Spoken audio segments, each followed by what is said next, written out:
Radio Romania International. You are listening to our 1-hour broadcast in English for listeners in North America, the East Coast.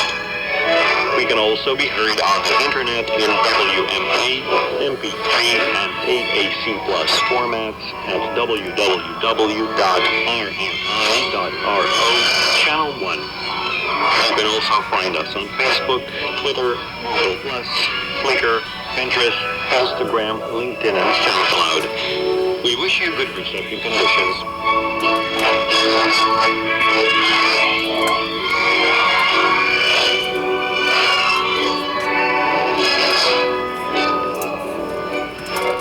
Welcome to this broadcast on Radio Romania International.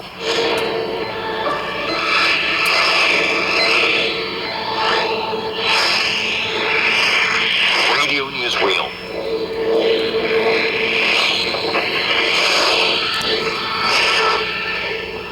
Hello, I'm your host today, Mihai Ignatescu.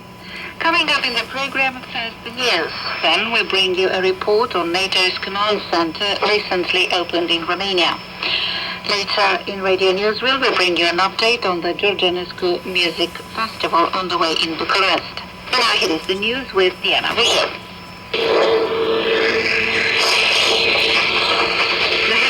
The Chamber of Deputies, which is decision maker in the case, has approved the new fiscal code. The first NATO command in Romania was inaugurated in Bucharest, concurrently with the similar structure on NATO's eastern flank. Romania's President Klaus Iohannis says migration continues to be a challenge at European level. And Romania's national football team is facing on Friday in an away match the team of neighboring Hungary in the European Championship preliminaries.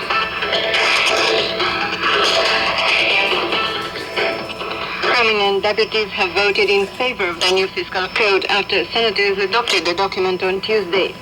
While promulgated by the president, the code will provide for a gradual decrease in the VAT down to 20% as of January next year and further to 19% in 2017. The tax on special constructions and the additional excise on fuel will be postponed until 2017. A tax on dividends will also apply starting this date.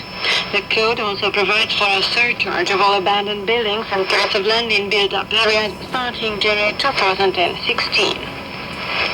The first NATO command on Romanian territory has opened in Bucharest, concurrently with 5 other similar allied structures on NATO's eastern flank.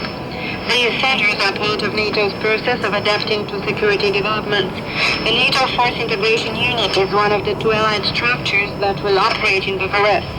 Its mission is to plan operations, carry out military drills, and coordinate the deployment of NATO response forces. The new unit will employ some 42 military, of whom 27 Romanian.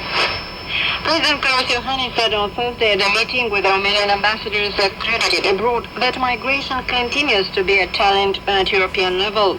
He stood for boosting efforts to fight human trafficking, to identify and implement sustainable solutions of dialogue and cooperation with third states, so that the deep-going causes of this scourge be eliminated.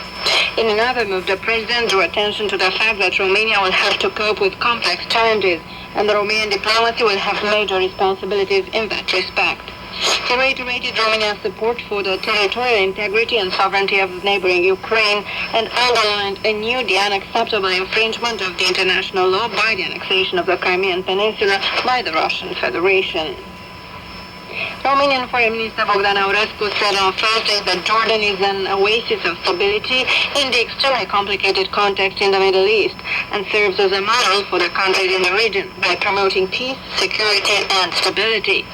At a meeting in Bucharest with his Jordanian counterpart Nasser Judeh, Aurescu has also said that Jordan is a privileged partner of both the EU and NATO and has hailed the efforts made by that country to solve the refugee crisis.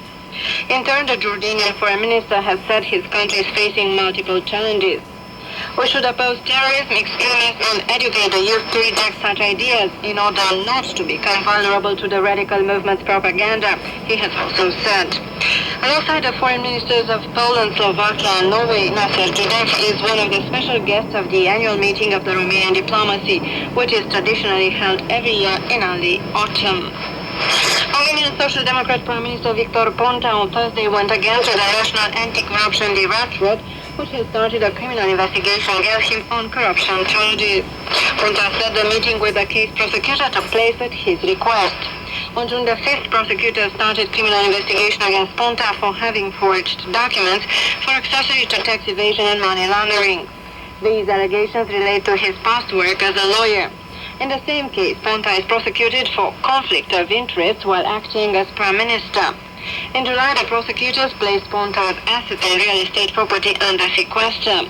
The first Prime Minister of post-communist Romania to be prosecuted during his term in office, Ponta rejected both the prosecutors' accusations and the requests made by President Klaus Iohannis and the Liberal opposition to resign. Romanian Prime Minister Victor Ponta has nominated and supports Ioana Petrescu, his former finance minister, to take over as Vice President of the European Investment Bank. News agencies quote government sources as confirming on Thursday. For a year until Romania's mandate expires, Petrescu is to replace Mihai Tănăsescu, a former finance minister and Romania's representative at the IMF in the 2007-2012 period. Media sources in Bucharest say Tănăsescu has become undesirable to the bank management after his involvement in a huge corruption scandal related to the purchase of Microsoft licenses in Romania, for which he allegedly took a €90,000 bribe. Romania's national team will play Hungary on Friday in an away match as part of the 2016 European Cup preliminaries. On Monday, Romania will play Greece at home.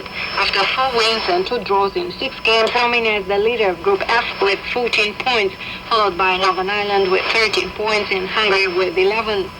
The last matches will be played in October when Romania plays against the Faroe Islands away from home and Finland on home turf.